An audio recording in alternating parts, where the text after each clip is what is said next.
ఇప్పుడు కడపలో ఒక ఇన్సిడెంట్ జరిగింది. అదేంటి అంటే ఎంగేజ్మెంట్ అయిన కొన్ని రోజులకే ఆ అమ్మాయి చనిపోయింది. ఆ అబ్బాయి ఏమన్నారంటే ఎంగేజ్మెంట్ అయిన తర్వాత నీ మీద నాకేం ఫీలింగ్స్ లేవు, అసలు నేను పెళ్లి చేసుకోను అని చెప్పేసి అప్పటికే ఆ అబ్బాయికి 4 గర్ల్ ఫ్రెండ్స్ ఉన్నారంట. సో ఈ అమ్మాయి ముందంతా ఏమనుకుంది, ఇప్పుడు సరదా చేస్తున్నారు జోక్గా అంటున్నారు అని అనుకుంది. సో సడన్గా ఇలా అబ్బాయి ఇంకా నేను పెళ్లి చేసుకోను అనడంతో ఆమె ఈరోజు ఆత్మహత్య చేసుకుంది, సూసైడ్ చేసుకొని చనిపోయింది. సో దాని గురించి మీరు ఏం చెప్తారు? ఏం చెప్తారు? ఆడపిల్లలు ఎంత జాగ్రత్తగా ఉండి అటేడు తరాలు ఇటేడు తరాలు చూసి పెళ్లి చేసుకోవాలని అంటారు కదా. అది వెనకట చెప్పింది నిజమే కదా. ఇప్పుడు ఆ సంబంధం వాళ్ళు చూసుకునేదే. వాడు వెనక నువ్వు ముగ్గురితోటి వాడికి ఎంగేజ్మెంట్ చేసుకున్నాడంటే అదే అబ్బాయి గురించి ఈ అమ్మాయి ఎన్క్వైరీ పెట్టుకోవాలి కదా.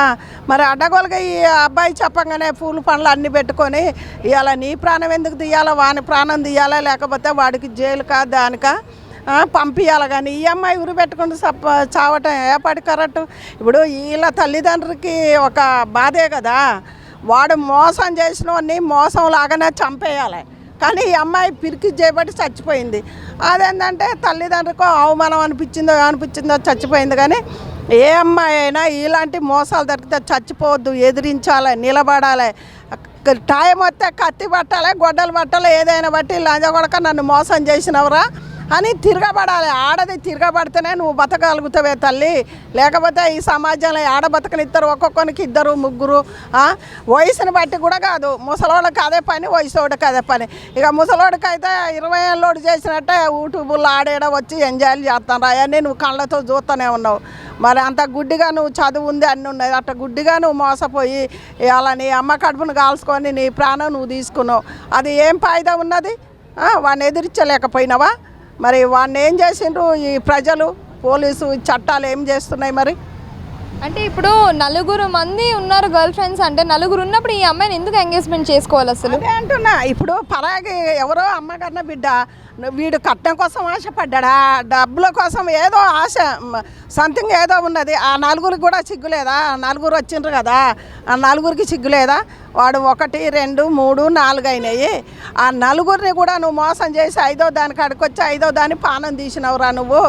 ఇప్పుడు నువ్వు కూడా ఎన్నాళ్ళున్నా పైకి పోయేటాడు, చచ్చిపోయిన ఆ పిల్ల పిరికి చేపట్టి చచ్చిపోయింది. లేకపోతే నిన్ను చంపి అది జైల్లో కొన్ని రోజులు ఉండొచ్చినా ఇంకా ఎవరు అలా మోసం చేయకుండా వాళ్ళకు కూడా సిగ్గొచ్చేదే.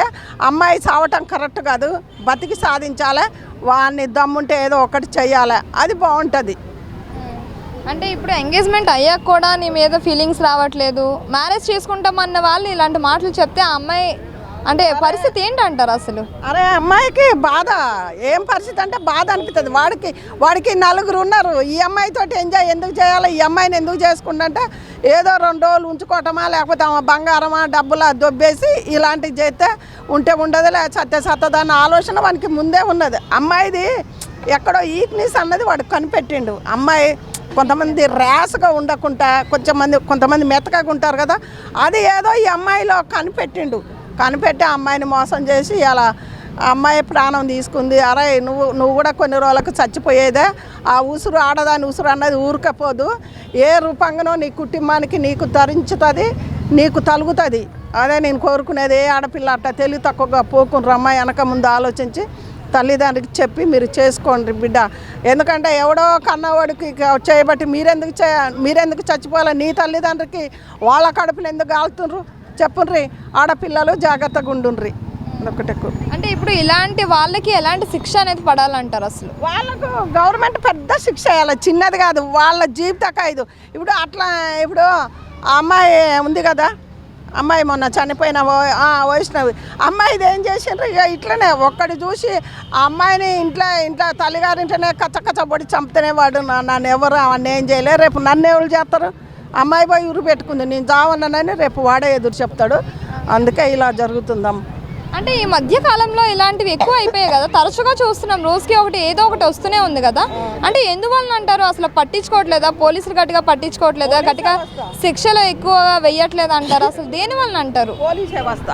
పోలీసు వాళ్ళు కరకు లేదు. పోలీసు వ్యవస్థ అసలు ఇంకొకటి చెప్పాలంటే ఈ కాంగ్రెస్ వచ్చిన కాంచే ఈ అమ్మాయిల సాగులు ఎక్కువ అయిపోయినాయి. ఒక మాట చెప్పాలంటే రేవంత్ రెడ్డి గారు అదే అంటే మా కోపం కాదు, కానీ అసలు సత్యనారాయణ సార్ అంటే ఒకప్పుడు ఆయన ఏం చేసిండో పులిలాగా గౌరవించుకుంటూ చేసిండు.